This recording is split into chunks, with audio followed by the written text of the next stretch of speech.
День,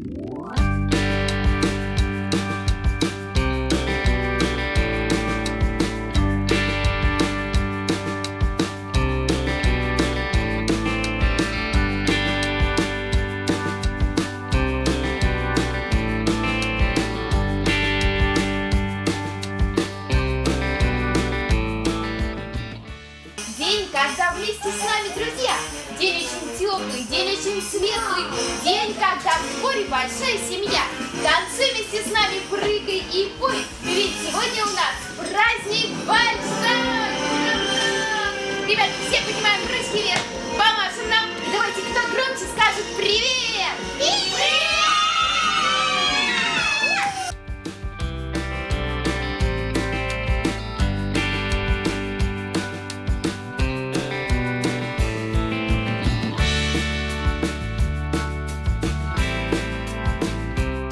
Я всегда говорю своим ребятам, вы понимаете, люди идут за эмоциями, за хорошими, за положительными эмоциями. И если мы эти эмоции будем правильно подавать, тогда мы будем делать свою работу хорошо. Когда я вижу и когда я слышу отзывы детей и родителей, что все прошло хорошо, когда я вижу, что там, у родителей там, 10-летней давности фотографии с наших праздников, да, там, они где-то их выкладывают, или они вспоминают, или вот мне вчера буквально звонит мама, говорит: Эльвир, мы уже выросли, говорит, 9 лет назад мы с вами праздновали, у меня дочка родилась, начинаем заново. И сейчас, когда родился второй ребенок, она говорит: начинаем заново, снова с вами празднуем. Мне кажется, это вообще, вот, это то, ради чего стоит работать.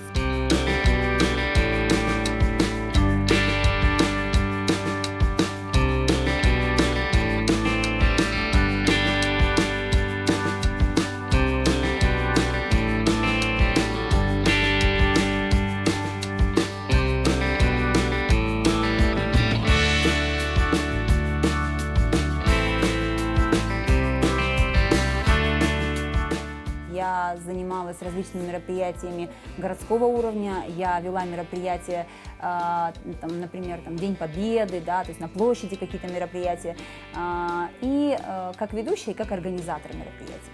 Для меня всегда было важно сделать мероприятие на хорошем уровне. Если вы организовываете праздник, какой бы ни был праздник, для одного человека или для сотни тысяч людей, этот праздник всегда должен быть качественным и профессиональным.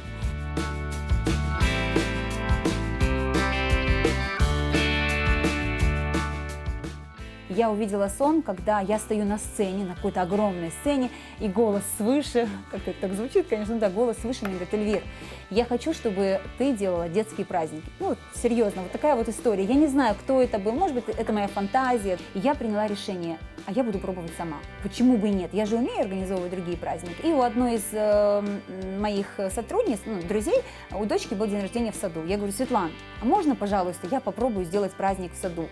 Она говорит: да без проблем, пожалуйста. Я одела костюм Мальвины, потому что ребенок любил именно этого персонажа. Нашла там, подружку взяла, одела в Буратино, пошила эти костюмы оперативно. И мы сделали праздник в саду, после которого воспитатель говорит: вау, это что-то невиданное, как долго вы готовились. Ну, действительно, ей понравилось. И это было круто, потому что, наверное, мы горели.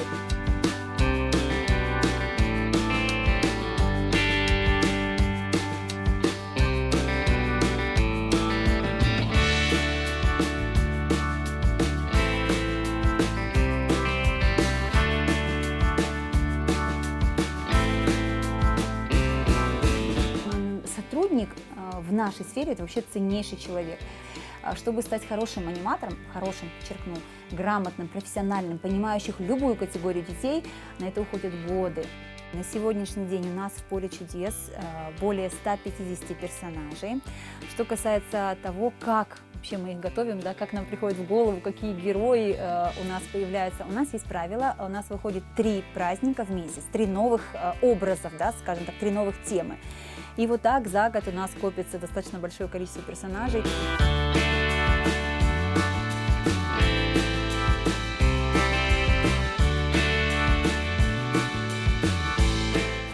Вот года 3 назад я вообще задалась целью начать делать праздники на крымско-татарском языке.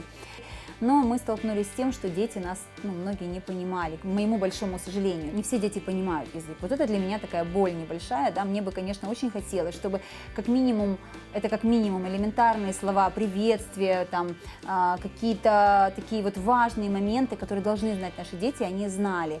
А с моей стороны я буду продолжать.